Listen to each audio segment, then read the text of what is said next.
In the heart of Canaan, a patriarch named Jacob presided over his large family. Among his 12 sons, one held a special place in his heart, Joseph. Joseph, a young man of 17, was different from his brothers. He possessed a purity of spirit, an innocence that shone brightly. This innocence endeared him to his father, Jacob.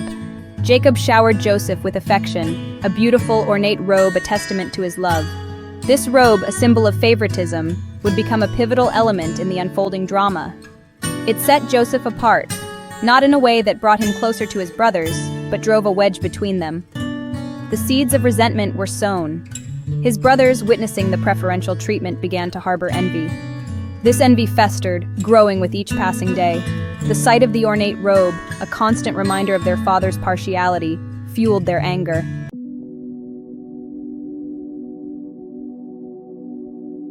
Joseph, unaware of the storm brewing, found himself visited by strange and vivid dreams. These dreams, filled with symbolic imagery, hinted at a future where he ruled, where even his family bowed before him. Excited by these visions, he shared them with his brothers.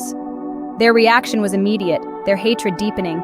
They saw in his dreams not youthful naivety, but an ambition for power. The thought of Joseph, their younger brother, ruling over them was unbearable. Their anger, now mixed with fear and resentment, simmered dangerously close to the surface. Jacob, hearing these dreams, was also taken aback. He recognized the weight of such visions. He cautioned Joseph, questioning the implications of these dreams. But deep down, a seed of doubt, a sense of foreboding, took root in his heart. Little did they know that these dreams were not merely figments of a young man's imagination. They were, in fact, prophetic glimpses into a future ordained by a power beyond their comprehension. The stage was set for a tale of betrayal, loss, and ultimately, redemption.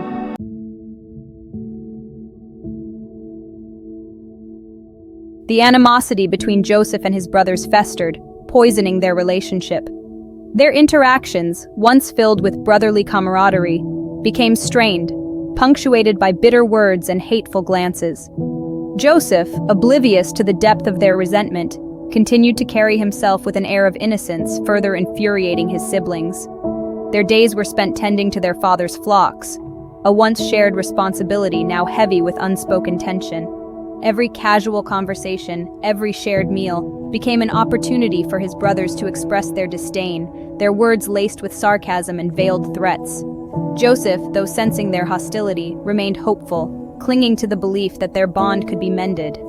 He confided in his dreams, believing they held the key to their reconciliation. He shared with them another vision, even grander than the first, where the sun, moon, and 11 stars bowed before him.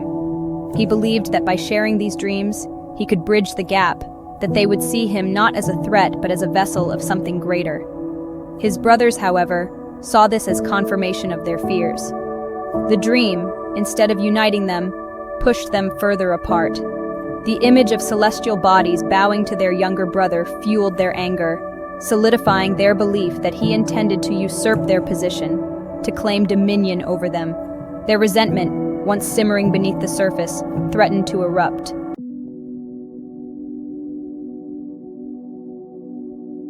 The brothers, consumed by their jealousy, found it increasingly difficult to conceal their hatred.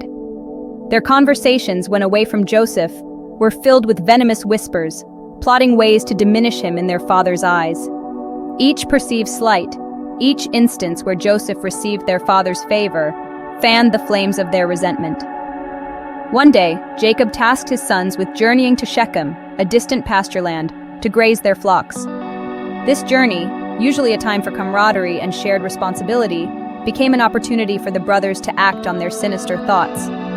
As they prepared for the journey, their conversations were cloaked in secrecy, their eyes meeting in silent agreement. Joseph, unaware of the danger lurking beneath the surface, received a separate summons from his father. Jacob, concerned for his son's well-being, instructed Joseph to travel to Shechem and report back on their welfare. It was a task that spoke volumes of the trust and affection he held for his youngest son. Joseph, ever obedient and eager to please his father, readily agreed. He set off with a light heart, unaware that he was walking into a trap, a carefully orchestrated plan designed to remove him from their lives, to extinguish the light that shone so brightly within him. His brothers, seeing him approach in the distance, exchanged knowing glances. Their moment had arrived.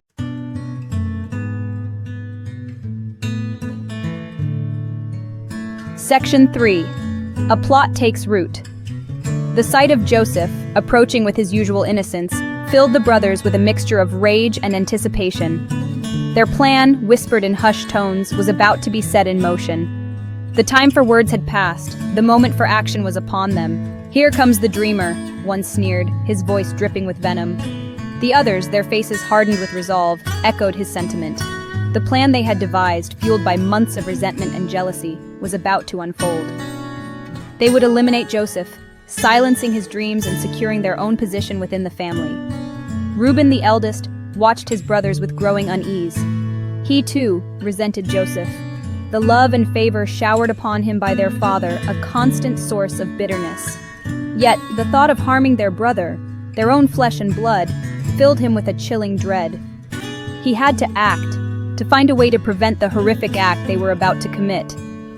When the moment was right, Reuben spoke, his voice a calming presence amidst the storm of hatred. "Let us not kill him," he pleaded, his words measured, carefully chosen to reason with their rage. "Let us not stain our hands with his blood." He proposed an alternative, a compromise. They would cast Joseph into a nearby pit, a dry well, leaving him to his fate. It was a cruel plan, but one that spared his life, at least for now.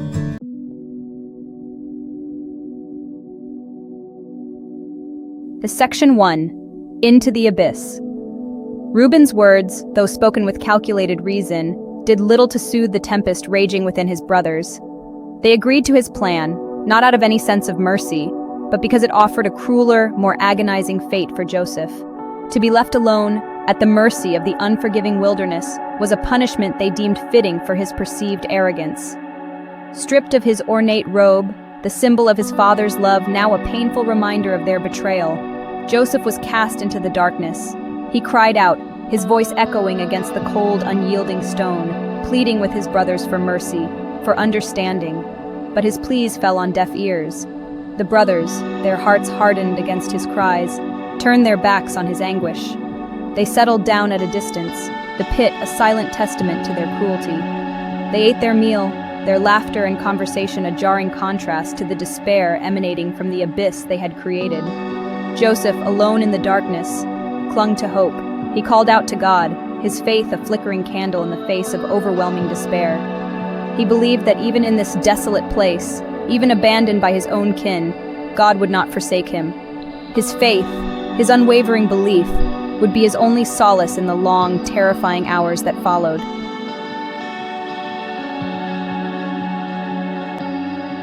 Section 2. A Caravan of Hope. As the sun beat down on the desolate landscape, a glimmer of hope appeared on the horizon. A caravan, its camels laden with exotic goods, emerged from the shimmering heat haze. It was a caravan of Ishmaelite traders, their journey taking them from the fragrant spice lands of Gilead to the bustling markets of Egypt. This unexpected arrival stirred something within the brothers. Judah, his heart not entirely consumed by malice, saw in this chance encounter an opportunity, a way to profit from their treachery while avoiding the stain of fratricide. "What profit is there in killing our brother?"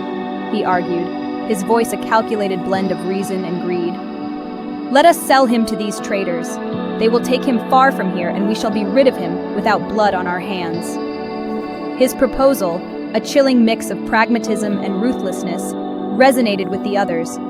The prospect of profiting from their betrayal, of turning their sin into a source of material gain, proved too tempting to resist. They agreed, their consciences momentarily quieted by the clinking of silver coins, the price of a brother's life bartered away with alarming ease.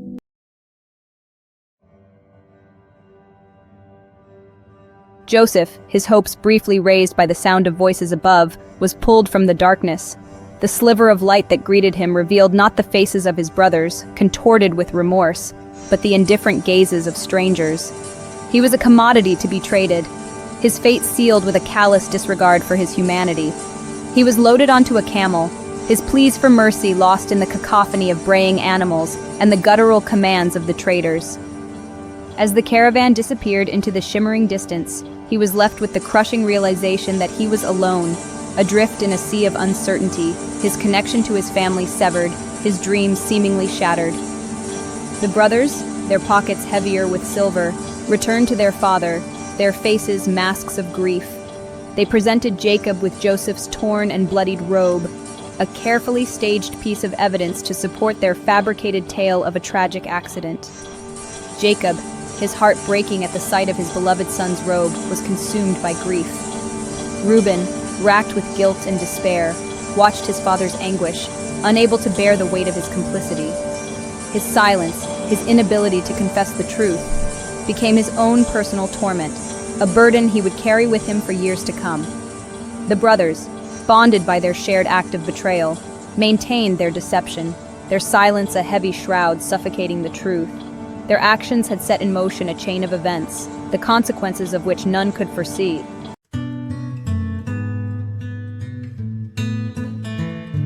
The brothers stood before their father, a tableau of fabricated grief. They watched as Jacob, his weathered hands trembling, examined the blood-stained garment, a piece of his beloved son seemingly returned to him. Each tear that rolled down Jacob's face, each choked sob that escaped his lips, served as a searing indictment of their treachery. They had rehearsed their story, their words carefully chosen to weave a tapestry of deceit. A wild animal, they claimed, had attacked Joseph while they were tending the flocks. They had fought bravely, they insisted, but the beast had been too powerful, leaving behind only this blood-soaked remnant of their brother.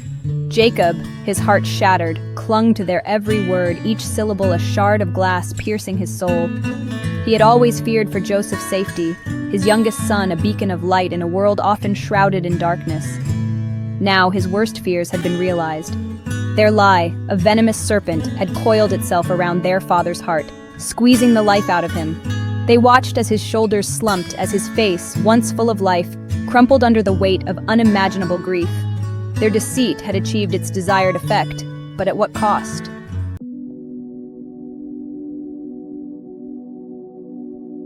Jacob, overcome with sorrow, retreated into a world of pain and isolation. He tore his clothes, the rough fabric a poor substitute for the embrace of his lost son. He donned sackcloth, a symbol of his grief, his outward appearance reflecting the desolation that had consumed him.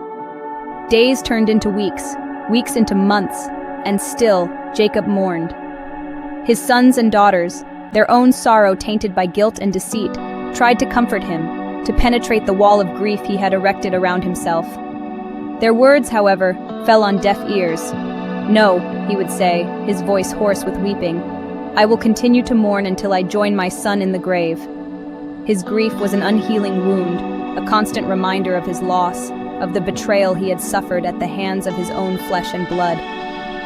His family watched, helpless, as their father withered away, consumed by a grief they knew they had inflicted. They were trapped in a prison of their own making, their freedom purchased with the currency of deceit, their lives forever tainted by the shadow of their sin.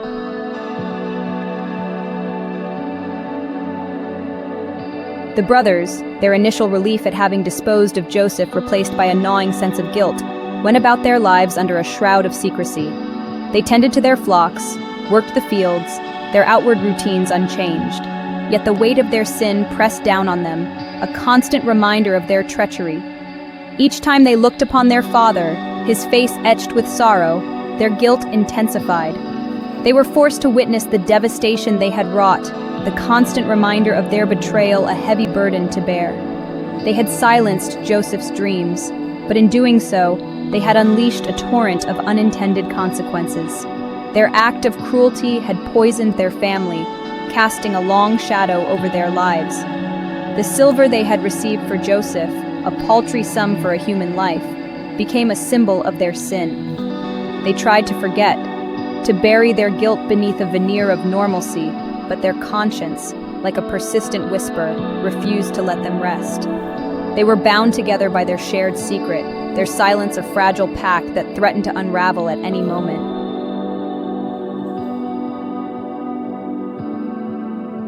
The Ishmaelite caravan, with Joseph as its unwilling passenger, moved steadily across the sun-baked plains.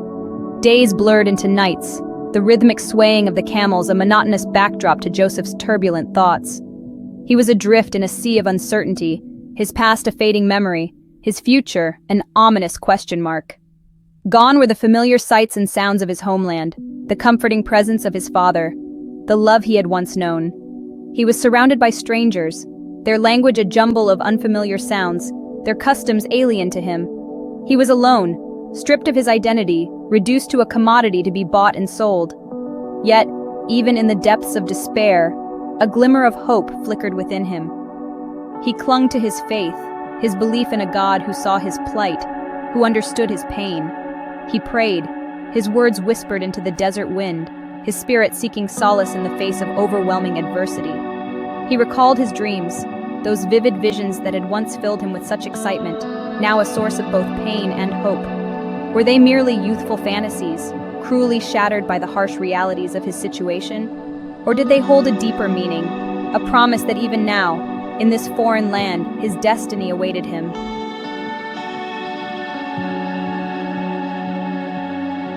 The caravan, after what felt like an eternity, reached its destination, Egypt. The sight that greeted Joseph was both awe-inspiring and intimidating. The bustling city, a vibrant tapestry of humanity, teemed with life, its streets a cacophony of unfamiliar sights, sounds, and smells. Towering structures, adorned with intricate carvings, pierced the cloudless sky. The air hung heavy with the scent of spices, incense, and something else, something ancient and unknowable.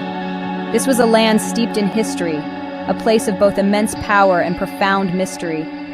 Joseph, his heart pounding in his chest, was paraded through the crowded streets, his status as a slave evident in the rough chains that bound his wrists.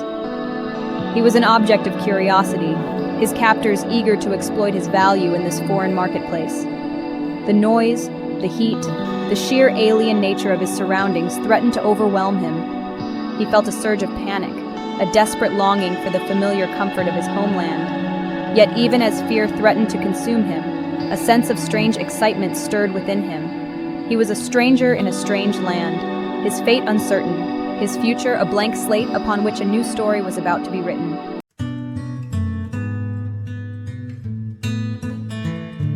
Joseph's fate was soon decided. He was purchased by Potiphar, a high-ranking official in Pharaoh's court, the captain of the guard. His new home, a world away from the simple life he had known, was a place of both opulence and hidden dangers. The house buzzed with activity, servants scurrying to and fro, their voices a low murmur against the backdrop of luxury. He was assigned menial tasks, his days spent tending to the needs of his master and his household. Potiphar, recognizing Joseph's intelligence and diligence, gradually entrusted him with more responsibility. He proved to be a quick learner, his natural abilities blossoming under the pressure of his new circumstances. He rose through the ranks of the household staff, his wisdom and integrity earning him the respect of his fellow servants. Yet, despite his newfound status, Joseph never forgot who he was, where he had come from. The pain of his betrayal, the loss of his family, remained a constant ache in his heart. He found solace in his faith, his belief in God a guiding light in this unfamiliar world. He knew that even here, in the gilded cage of Potiphar's house, God's presence was with him, watching over him, preparing him for a destiny yet to be revealed.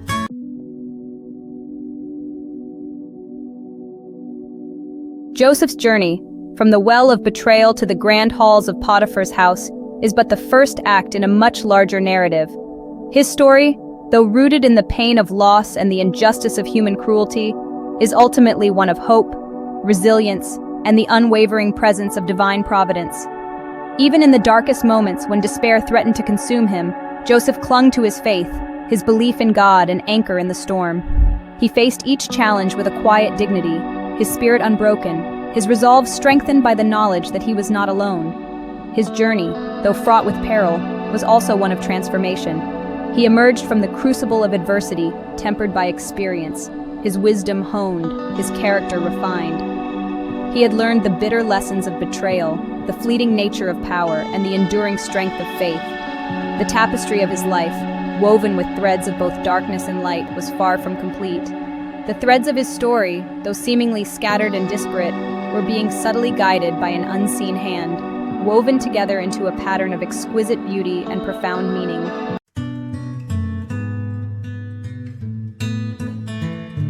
The story of Joseph, though ancient, speaks to us across the ages with a timeless relevance. It reminds us that even in the face of adversity, even when surrounded by darkness, hope remains. It teaches us that faith, though tested, has the power to sustain us, to guide us through the valleys of despair and up to the mountaintops of redemption. Joseph's story challenges us to confront the darkness within ourselves, to examine the ways in which envy, jealousy, and the thirst for power can poison our hearts and fracture our relationships. It reminds us that forgiveness, though difficult, is essential for healing, for breaking the cycle of pain and resentment. It also speaks to the power of reconciliation, the possibility of restoring broken bonds and finding redemption, even in the aftermath of terrible wrongs. Joseph's journey is a testament to the transformative power of forgiveness, the potential for healing and growth that lies on the other side of pain. Ultimately, the story of Joseph is a story about trust in God's plan, even when we cannot understand it. Trust in the inherent goodness of humanity, even when confronted with its darkest impulses, and trust in the power of hope to guide us through life's most challenging trials.